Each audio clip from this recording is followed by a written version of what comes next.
Here's why we don't really reach into the future. We're trapped either by regret of the past or the routine of the present.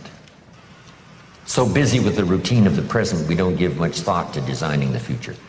Or trapped by the past with regrets of past losses and past failures and past mistakes, and we relive it over and over again, not to the benefit of changing it for the future, but just because, we feel that our lives have been less than favorable simply because of all the things that's happened to us in the past. But here's the real key, is to spend some time, and usually we don't do it until someone comes by and offers the suggestion. That's why meeting the right person at the right time, attending the right class, listening to the right sermon, having a conversation with the right person sometimes can totally change the direction of your life. And you're never the same after that personal contact, or sitting in that class, or reading that book, or coming face to face with someone who says, hey, our lives are not that good, what could we do to change? And that very conversation starts this whole process. Wow, I've arrived at a fairly place, how could I change all of that for the future? And that is all possible. And this point of contact, maybe today, will help change all of that and give some of you a new glimpse of some of the possibilities. We talked a little bit earlier about the possibilities and believing that the possibilities were possible for you, then going to work and make them happen. But let's talk now about setting goals and see if we can't make this really meaningful. Here's the next key. Make sure that the greatest pull on you is the pull of the future. Not the pull of the past that keeps taking you back. Not the pull of gravity like the present that just keeps you sort of stuck where you are. But we want to make sure that the greatest influence and pull on us is the pull of the future. If you have powerful goals well designed and plenty of them to stir your imagination, here's what they will do. Goals become like a magnet. And the bigger they are and the stronger they are and the longer the list and the more things you'd like to acquire during the course of your lifetime, the stronger they pull. And here's the other advantage in setting goals, so that these goals begin to pull you in that forward future direction. They pull you through all kinds of downtime, all kinds of nighttime experiences, all kinds of winters. You can much more easily survive the next crisis, the next winter of your life, if you have well-set goals, finely tuned, places you want to go, things you want to do, people you want to meet, skills you want to develop, fortune you want to make, benevolence you want to engage in. If all of that becomes powerful and clear and you're on your way, I promise you, no matter what happens, those goals will pull you through. You won't be lost in the middle because you'll be able to see beyond. So with that in mind, let's now engage in this little session. It may be one of the most important for the weekend, designing the next 10 years.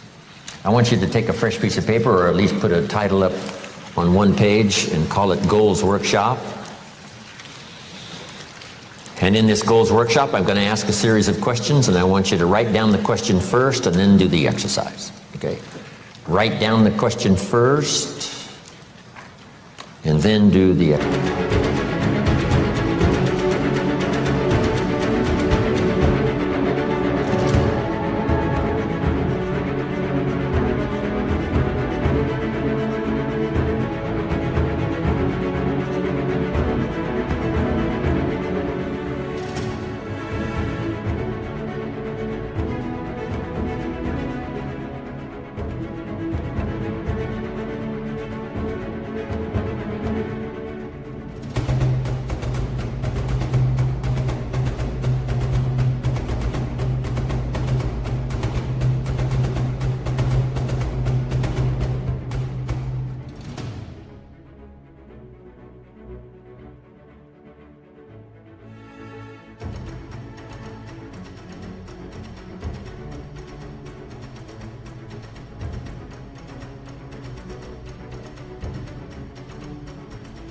exercise.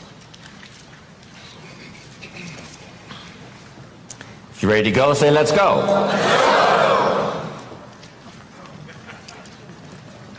Here's number one. I want you to list 5 things you've already accomplished that you're proud of. Make a list of 5 things you've already accomplished that you're proud of. Because all of us have set goals, maybe haphazardly, maybe spasmodically. Even when we were kids, we wished for something, worked hard, and sure enough, we got it. List 5 achievements, 5 goals that you've reached in the past already that you're proud of. If you won a gold medal at the Olympics, that would be a good one to put on there.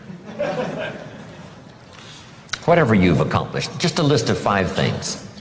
This is just a little review that, we're not sitting in a very bad place. We've all accomplished some things. Some of us, a lot of things. When you're working with children, this is a good exercise to start with. What have you already accomplished that you're proud of? In this little country town in Idaho, I graduated 3rd in my class in high school. And I'm going to another class reunion in September.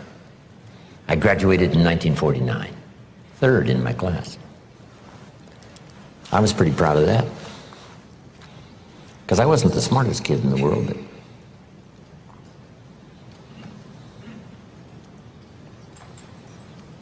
we're called the 49ers. Idaho 49ers, graduated in 1949. It'll be interesting, right? Another class reunion come September. Some of my classmates are still there in this little farm community. Farmers, bankers, real estate people.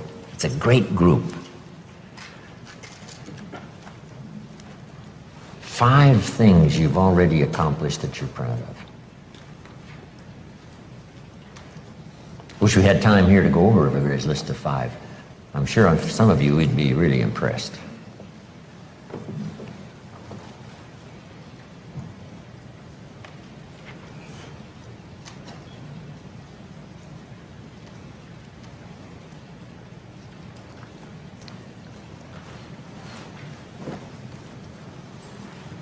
Five things, 5 achievements.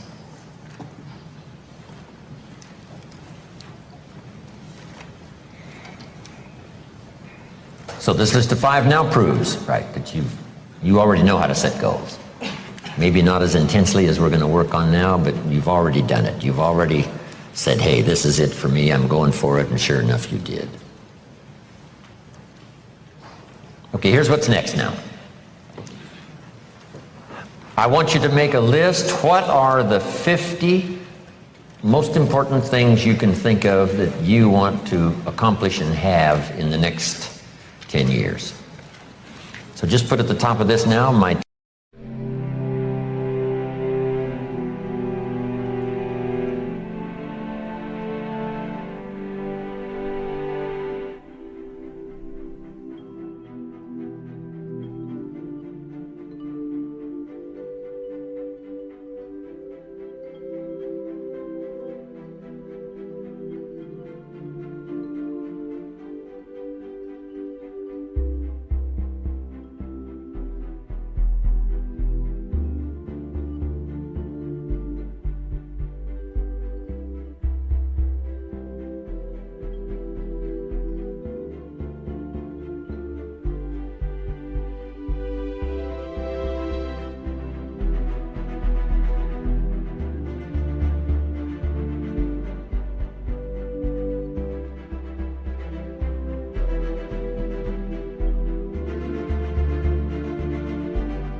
10-year goals, and I want you to make a list of at least 50 items.